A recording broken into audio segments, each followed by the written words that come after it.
ezikola bulungi ezo ngenda kuzetegereza tulabe engeri gye tuyambamu. Waliwo kaweefube endala ng'ez'abavubuka. Madina Nsereko, abavubuka bakola ki? Jangu otunyonyole.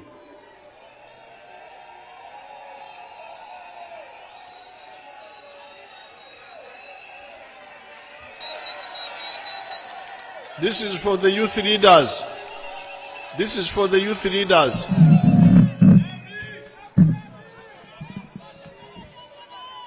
Muzeeyi, tulina programs za njawulo. Waliwo ba youth leaders bekolamu sako yaabwe, mukulu Moses Byaruhanga n'abateramu ssente. Abavubuka bano enjawulo yaabwe baali tebagwa ku sayidi eya ghetto nga tebasobola ku benefitinga from ghetto, nga tebasobola ku benefitinga from PDM, nga bali mu makkati bati nga tebasobola kugwa eno tebagwa eno ne beekubira enduulu. Tugenda kubafunira ensawo yaabwe. Ate n'ekirala, mulimu gyms nnyingi, mulimu abajimu ab'enjawulo, naye twasokola sampo ya jimu emu eri ku Kaleerwe. Wabagulidde ebyuma tukwebaza byabadde bya miliyoni 38 n'obawaayo ne sako yaabwe miliyoni 10 bakabifuna ndowooza ziringa weeks 3 ne gyms endala zonna nazo zazzenga zigamba tugenda kukwatagana tuki. Then n'abalufula be bayita abakaserengeto nabo wabaweerezaayo miliyoni 2 era ne bagafuna ku Kaleerwe bayita bakaserengeto youth group. Bali mu 1,200 mu group yaabwe nga basuubula nte okuva mu lufula. Ate ne wabasuubizaayo okuba nti nno basobola okufuna code rooms, basuubula ente n'ennyama bwefika emisana ekiro tebalina badde bagisuza oba gisuza basasula siringi 5 buli kiro, naye kaakati wabasuubiza naye tebanna bakufuna naye ng'ebifo weebiri olwedde biri sekiwadi okuba nga bateekamu code room. Kale tugenda kubyogerako byonna. Tweyanziza nnyo sebo, tweyanze.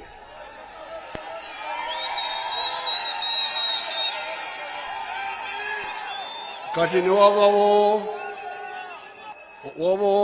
obusente bunayisa mu Moses Byaruhanga obw'amenvu, abatunda amenvu abo nabo ngenda kubaweereza akasente buli omu miliyoni 10,000 kubanga capital yaabwe si nene nnyo. Waliwo kaweefube endala aba boda boda nabo tugenda kubafunira obuyambi obwabwe.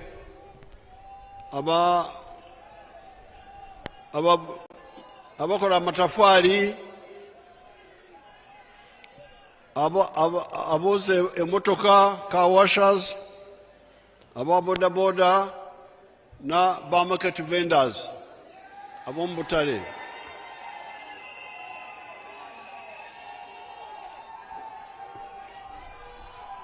Ate waliwo n'aba garages. Tubadde mu garagi Rubaga, waliwo garages nnyingi tugenda kuziwagira zonna. Si mulundi gumu zonna naye si bantu bonna omulundi ogumu, naye bagenda kufuna mu mpalo naye tugenda kubayamba aba garages. Garagi tubayamba boni beekolako. Kati ekizibu ekirala kye twali tukozeko wano mu Kampala twakikolako emabegako ge mazzi, amazzi ag'okunywa. Amazzi ago gataawanya abantu.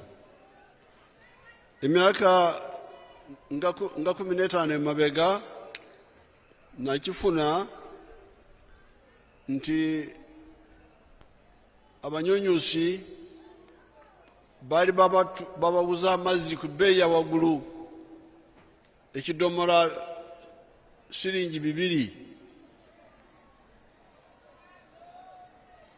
kati nateekawo entegeka nkolagana n'ababyarahanga aba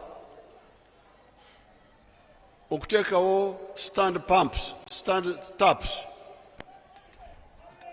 Tap twazikola olwo twakola taps 4,000 kati zikyaliyo taps ezo, naye kati bagenda kukyusa kuzifuula ze bayita prepayment. Osasula nogira ojjayo ekidomola ky'amazzi okutuuka esente zo bwe zigwayo. Kati awo ekidomola kibeera ku siringi 25, si 200 nga ez'abanyunyusi. Kati enkola eyo naye genda mu maaso.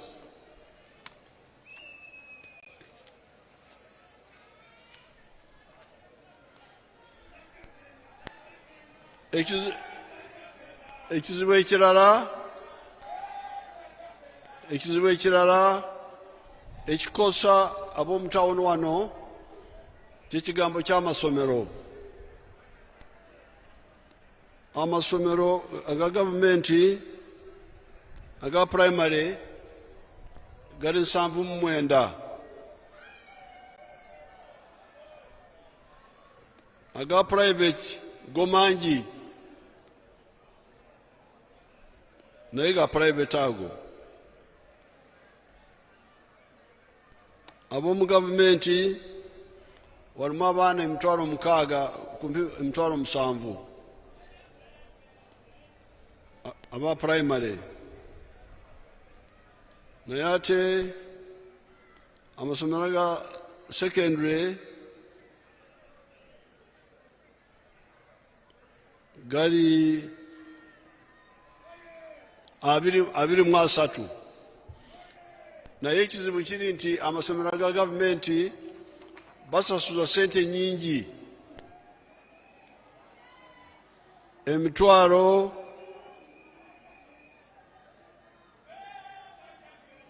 emitwalo 15 mu primary,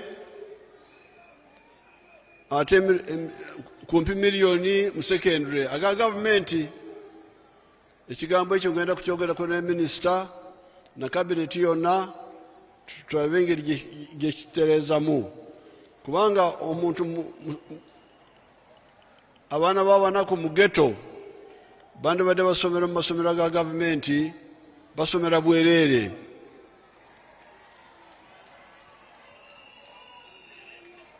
Tugenda kudda mu nsonga eyo tugitereeze ey'amasomero aga gavumenti. Aga private go abagaga bagendeyo basasule ebyo byabwe, naye aga gavumenti ge gasinga kunnuma. Njagala ebisale mu masomero biveemu.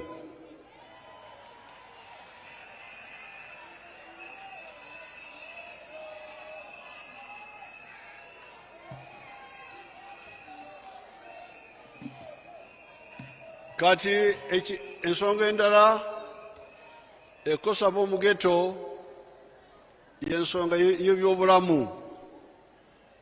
Twazimba amalwaliro ery'Ekiruddu n'erya Kawempe, naye kati bano Ministry of Health bagafula referral mbuga kukola ku bintu ebya waggulu nnyo, so nga amalwaliro ago gaali gakuyamba Mulago. Togenda Mulago, tandikira wano, endwadde ezisinga obungi zigwere wano. Era twali bakuzimba eddwaliro eddala Rubaga lya gavumenti, eddwaliro eddala Kampala Central ne Nakawa, era tugenda gazimba amalwaliro ago. Ate njagala n'Ekiruddu ne Kawempe gaddeyo gafuuka ga district hospital, not referral. kubanga bwefuuka district bwefuuka referral ate aba district bagenda wa kati ensonga tugenda kugiddamu tugyekenenye. Ebyabasiraamu na ssente z'okwewala ngenda kwogera n'abakulembeze baabwe ntegeere endowooza yaabwe, kubanga ze nabagamba nti gye muyita riba, mu ssente zange teriimu z'abanaku, kubanga miliyoni pasenti 6 kubanga nkuwadde akakadde kamu oluvannyuma lw'emyaka 2 noza mu nsawo yammwe, si ya gavumenti si ya muntu nekolera gyange, noza mu nsawo yammwe akakadde kamu mu emitwalo 12. Kati awo nogamba nti emitwalo 12 riba, ningamba nti nedda si riba eno. Kuno kujuliza bw'oteeka amazzi awo ku musana, some of the water evaporates, ogenda kusanga amazzi gakendedde, kati bw'oyongerako gasigale gakyajjudde. Eyo si riba, it is to maintain the same level.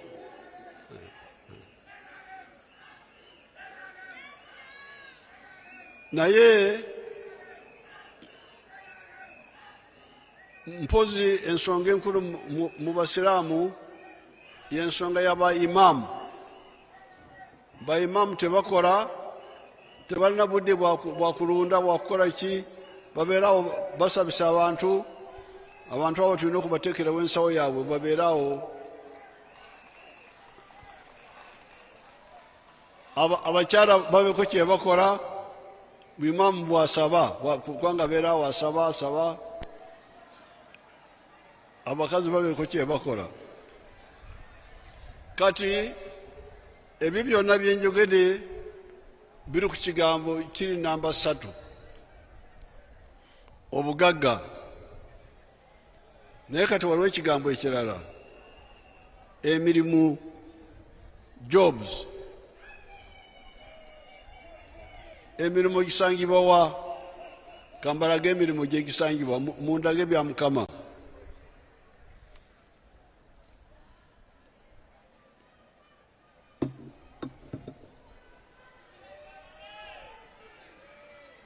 My demonstration farm. My name is Pdm Zonal. I'm a member of Parliament of Bugangezi West Constituency, Kakumiro District. We are now at our 4-acre demonstration farm. The land we have here is approximately 4 acres. This is a farm we started 2 years back here, 2.5 years back. And on this farm, we have a half acre of pineapple. We have cows for 0 grazing. We have 12 of them for 0 grazing, 2 which are giving us milk. We have poultry, about 25,000 birds, but only 11,000 are giving us eggs. And we have 1 acre of grass. We have piggery, those are very many. And 1 acre of coffee mixed with banana. Where we are, this is a 4-acre model farm. I did this activity to teach my voters, lead by example, so that my voters can learn what measure the president tells the public. This is an initiative I learned from the president sometime back when he sent me to learn to Kaumu, to Kisozi. I copied what I copied, this is what I came up with. And you see as we move, or that side, this side, that's my 4-acre model farm. The house as well. You don't sleep here, but if I would sleep here, the house as well is seated on this 4-acre model farm. When you get like the half an acre of pineapple per harvest, you get about 4.5 million. When you get the cows per month, because there are 2 which are giving me milk, each one gives me 12 liters per day, you get about 1.4 per month. because the breeds which we got at first were not giving good milk. But we have got some cows which they tell us they are giving about 25 to 30 liters, and we know by the end of this year they will have produced, and we see. When you look at poultry, out of the 25,000 birds, it's only 11,000 giving me eggs. Others are soon giving me, and I get 302 trays per day minimally, because 11,000 birds are supposed to give me 366 trays. But because of the feeding method of deep litter, I don't get all the eggs. I get 302 trays per day minimally. When you look at the piggery, in a month, I can get about between 150 and 180 piglets. But those I don't sell, I give to my neighbor's prayer. When you look at coffee, we haven't started harvesting, but generally coffee here, if you have harvested well, per acre you get between 12 million, 15 million. But now the banana which is in coffee, we are already eating, and per month I may get like 40 bunches, I get some good, but majorly here, what is giving me money? They are the pineapples, the 4.5 million per harvest, and I harvest twice a year. You will see, even as now, they are those which I can harvest for my friend's take. Then the poultry, it gives me 302 trays. That's per day. Then I sell in a month, can get a net profit of 55 million. Because you get 108 million, but you can't get all that. You have to buy feeds, pay workers, pay electricity. Remain with 55 million net pay. The 1 acre for grass, it is feeding my 6 cows. I'm told by the agriculture people, I even have the balance to add more 2 cows. They tell me 1 acre can feed the 8 cows. Currently, I'm employing 26 people. Previously, I was employing 17. Katecho, abakozi freeze them, abakozi. Kati, abakozi, but put the workers there. I want them to see them. Abakozi ba freeze nje ku screen.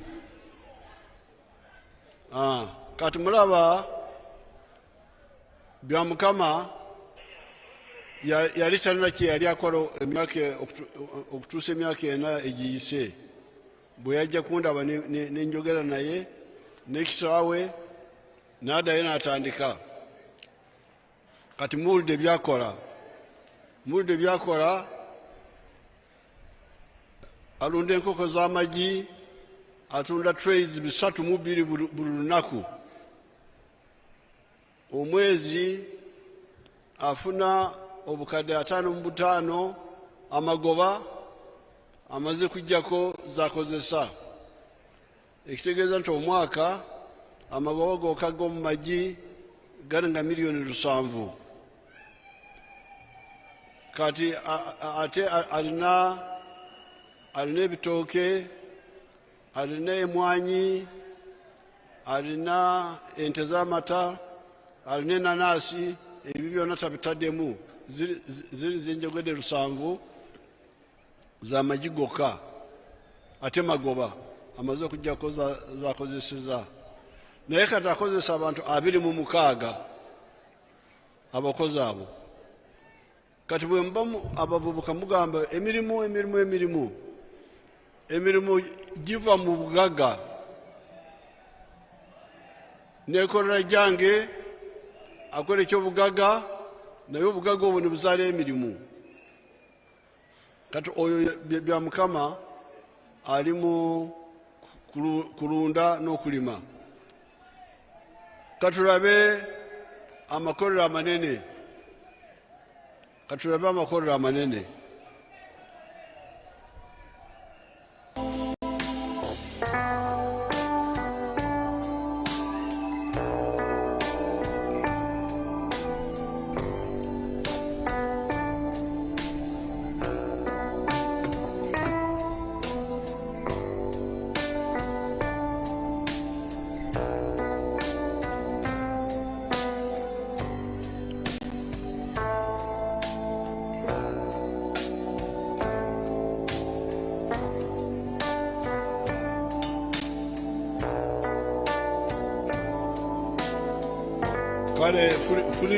Freeze there. Put those workers and freeze. Put those workers on freeze so that they can see the picture.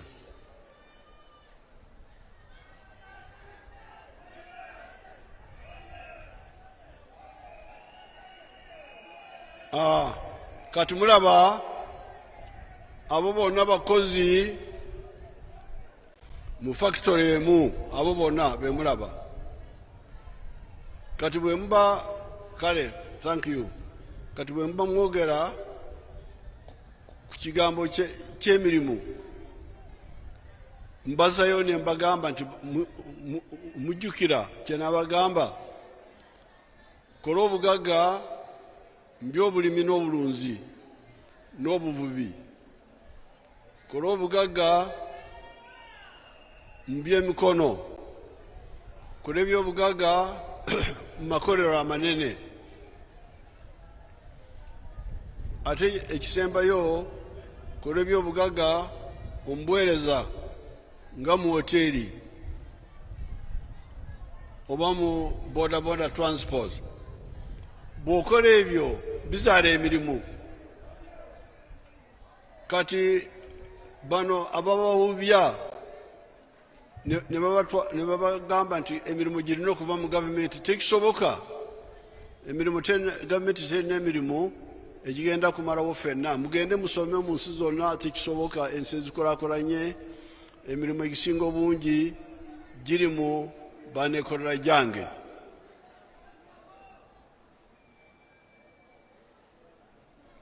Now here I can speak a bit of English. Seninde help me.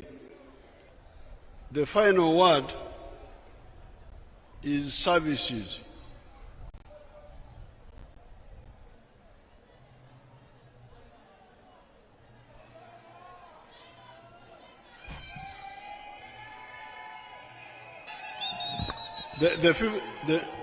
The fifth word is services. Ekigambo ekyokutaano bwe buweereza. Buweereza, some of it can be done by the private sector. Ebumu busobola okukolebwa abantu aba bulijjo. But some of it must be done by the government. Naye obulala busobola okukolebwa gavumenti. Like medical. Kati ng'ebyamalwaliro. You have seen what the government has been able to do with immunization. Mulabye gavumenti kyesobodde okukola nga tugema abaana. Education. Ebyenjigiriza. But some of it can be done by the private sector. Naye ebimu bisobola okukolebwa bannannyini abantu aba bulijjo. Especially if you have got income. Naddala bwe baba nga bayina ssente eziyingira. You don't have to wait for the government service. Oba teweetaaga kulinda buweereza bwa gavumenti. You can send a child to a private school. Osobola okusindika omwana wo mu ssomero ery'obwannannyini. You can go to a private hospital. Osobola okugenda mu ddwaliro ery'obwannannyini. You can even put some of the development yourself. Ate osobola n'okweteerawo enkulaakulana gwe kennyini. Like solar power. Nga amasannyalaze ag'enjuba. On your house. Ku nnyumba yo. Even if you are in the rural area where there is no electricity. Ne bw'oba oli mu bitundu eby'ebyalo eteri nkulaakulana y'amasannyalaze. Or water harvesting. Oba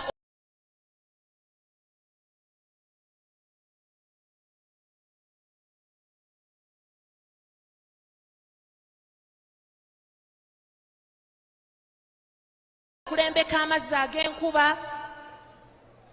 Now, the sixth word. N'olwekyo ekigambo eky'omukaaga. Which is the final one. Ate nga kye kisembayo. Is the word of the akatale, market. Ekigambo ekikulu ekisembayo kye kigambo eky'akatale. If we produce all those eggs. Singa oba nga ebintu ebyo byonna bikoleddwa. And all that milk. All that milk. All that milk, amata. Amata. Oba nga amata. And maize. Kanga oba kasooli.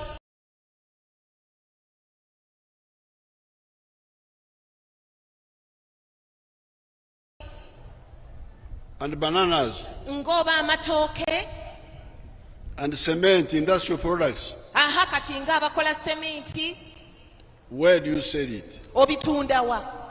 Because the internal market is not enough. Kubanga akatale kano akawando kayinza okuba nga tekamala. That's why we must work for the regional market. Yensonga lwaki ate kati tulina okunoonya akatale akagaziko akalijoni, so that we have got where to sell our products and they also sell to us.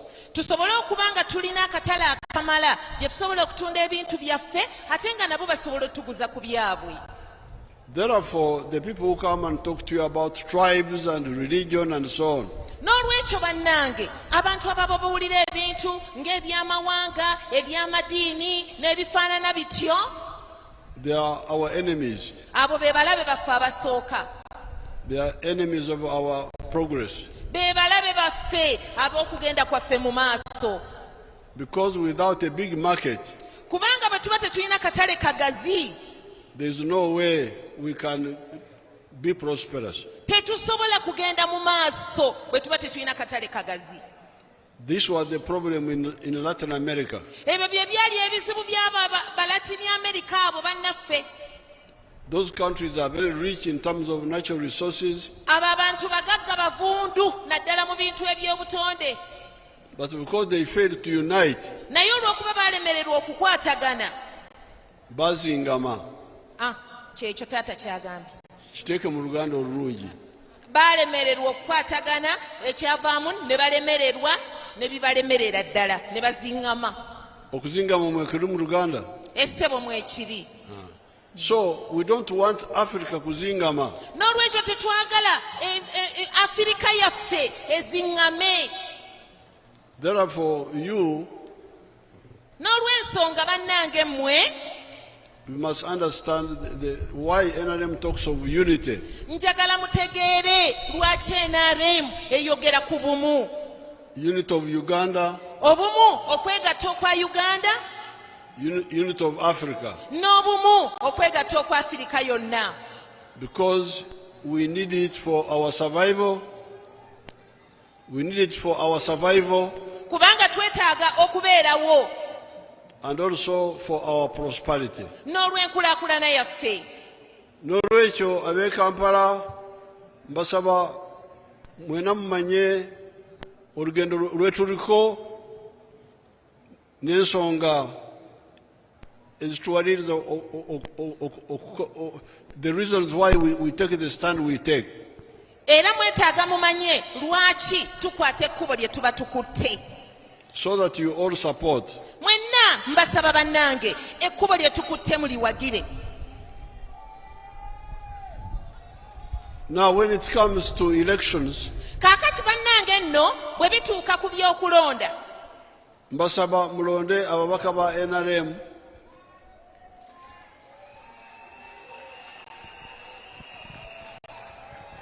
muwagire NRM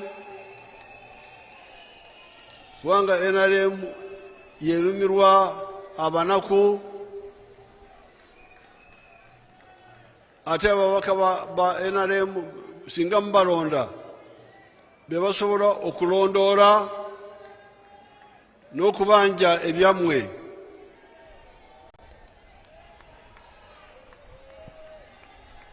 Twalanga kino ekya bomba taapu z'amazzi twali tukitandiseko emabega nabyalahanga ono, naye kati kubanga tewaliwo eyali akibanja, taapu ze twateekawo 4,000 ze zikyaliwo kubanga tewaliwo abadde ayogerera eby'e Kampala emyaka nga 10. Mbadde n'aba oppositioni ba omugenzi Sebagala, ba Sebana Kizito mubeera n'abo, ne mubeera n'abaani abo n'okubamanya sibamanyi, abaliwo kati n'okubamanya sibamanyi. Kati abo mwagenda ne mwefuula bamulekwa. kati njagala mukwatagane na NRM naffe tubayambe muwagire NRM naffe tubayambe mwebale nnyo mwebalire ddala mwebale kuwagira NRM.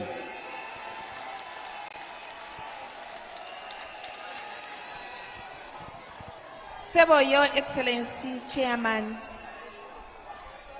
Kubanga jjo mwavuddeyo wadde lwali lunaku lw'okukola naye nakifuna nti abana NRM emitwalo nga 11 baavaayo ne benyigira mu kulonda kuno okwabaddewo ejjuuzi. Mwebale nnyo mwebalire ddala. Ate obukiiko bw'abavubuka NRM yabuwangula bwonna. Mbayozaayoza mwebale okuwangula obukiiko bw'abavubuka. Mwebale nnyo mwebalire ddala.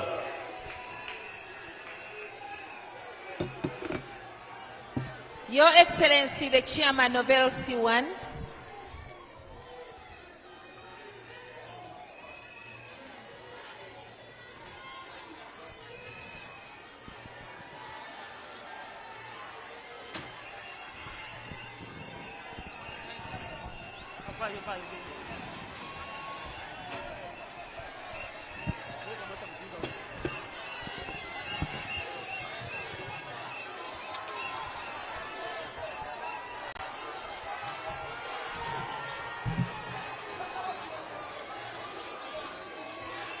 NRM oye!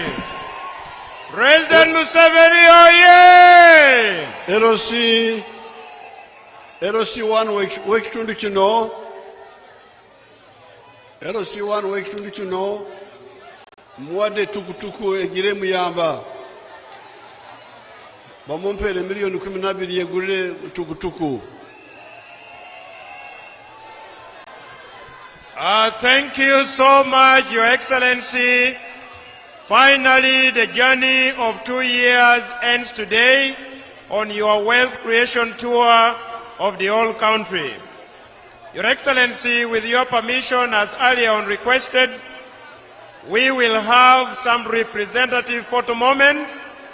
Then, as you are having them, we shall have a song from one councillor from Nook who converted to NRM from Kawempe. His name is Chimuli Edirisa. It is dedicated to you. First on the list of the representative photo moment are the 5 division chairpersons of NRM.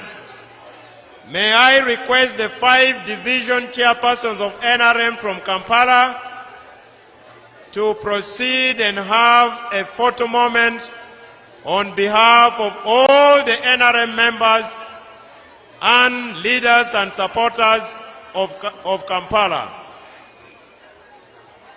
After them, Kampala Capital City Authority, headed by the Minister, the ED, the Deputy ED, and the directors will have an opportunity for a photo moment with His Excellency the President, and we shall crown with the National Organizing Committee, a committee established by His Excellency the President, chaired by Her Excellency the Vice President, that toured the whole country with effect from April 2023 to date with His Excellency the President. That committee is comprised of the following: Her Excellency the Vice President, Chairperson, the Right Honorable Prime Minister, a member, and she is not present. The Secretary General of NRM, a substantive member, who is not also present, but in this occasion represented by Director Mobilization.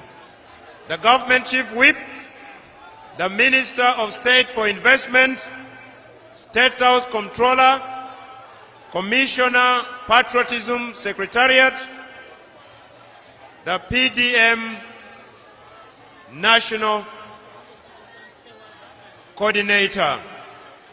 In a very, very special way, as we end this tour of His Excellency the President on Wealth Creation, we thank you, the leaders of Kampala Capital City Authority, both political and technical.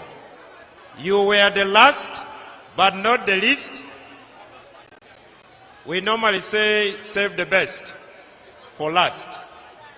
I also wish, on behalf of the National Organizing Committee, to extend a very, very special big thank you to Kisa Chamukama, Special Presidential Assistant on Monitoring and Service Delivery, Engineer Sewava, the Deputy RCC Rubaga. We are doing this because D3 spent a night here at Kololo to oversee our lunch that was prepared by His Excellency the President, and they have been committed to this cause. On behalf of NOC, I want to say thank you to them. I also thank you, fellow countrymen and women from all over Uganda, all the regions and sub-regions visited by the President on this wealth creation tour. On a special note, I also include on the list of the 2 or 3 the Deputy RCC of Kawempe. These are people who slept on their shoes here to ensure that we partake of the luncheon organized by Museveni and Mama. I thank you, fellow countrymen, for attentively listening to the message of wealth creation. To the ghetto youth and leaders, ghetto youth, hoyo, hoyo! Hoyo, hoyo! Hoyo! Hoyo, hoyo! Webale nyo, ghetto youth and your leaders, and all the different groups, we cannot recognize you one by one. You are many. You made your contribution. Photo moment number 1. The 5 division chairpersons of Kampala,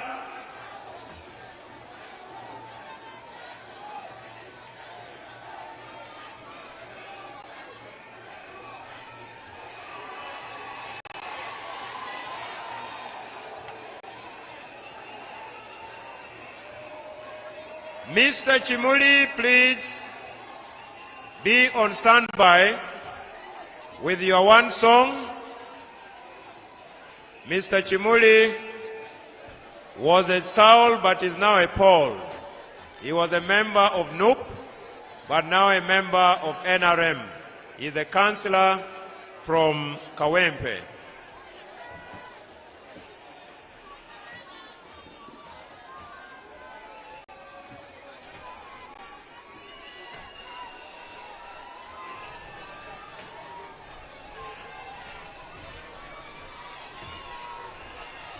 The 9 directors from KCCA will be led by their political leader, the minister, then also joined by the ED and the deputy ED.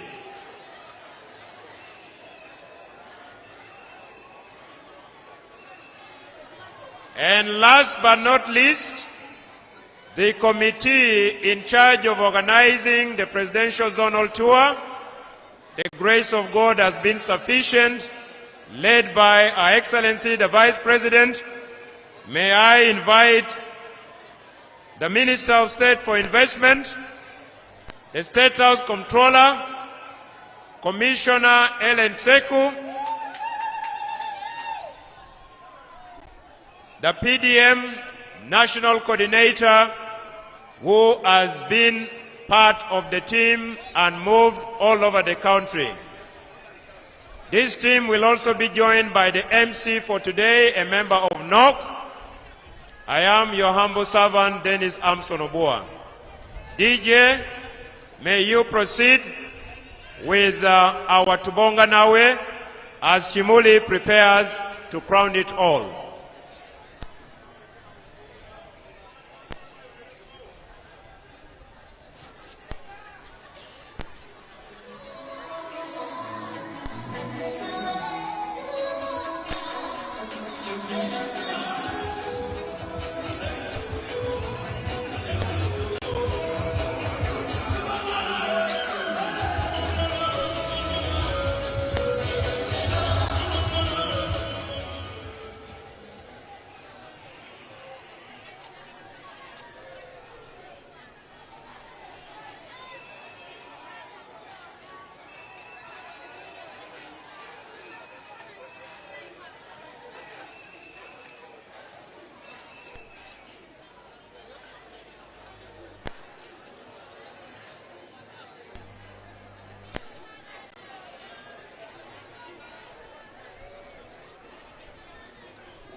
Banaye mwebale nnyo mwebalire ddala mwebale okkeera twagala okwebaza ssebo omufuti waffe twebaza abantu mwenna abeerekereza ba volunteers Katogo Junction Ghetto Group Gattawaawo ne group zonna.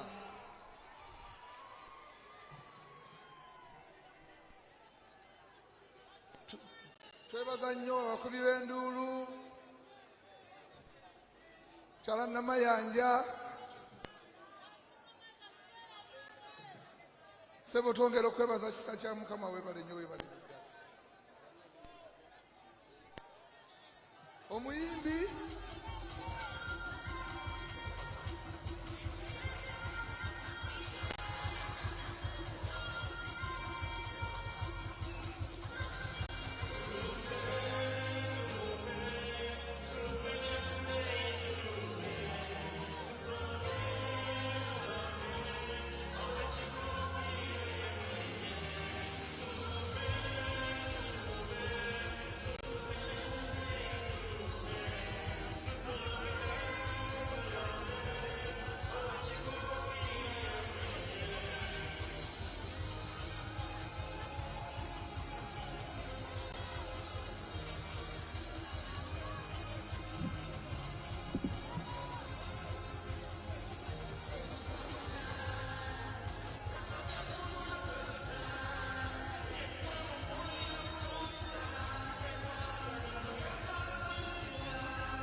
Councillor Chimuli, may you proceed and present your song such that we can have the anthems in reverse order, please. Now that you have finished, ladies and gentlemen, Your Excellency and Mama, may I humbly request that we all rise up for the anthems in reverse order.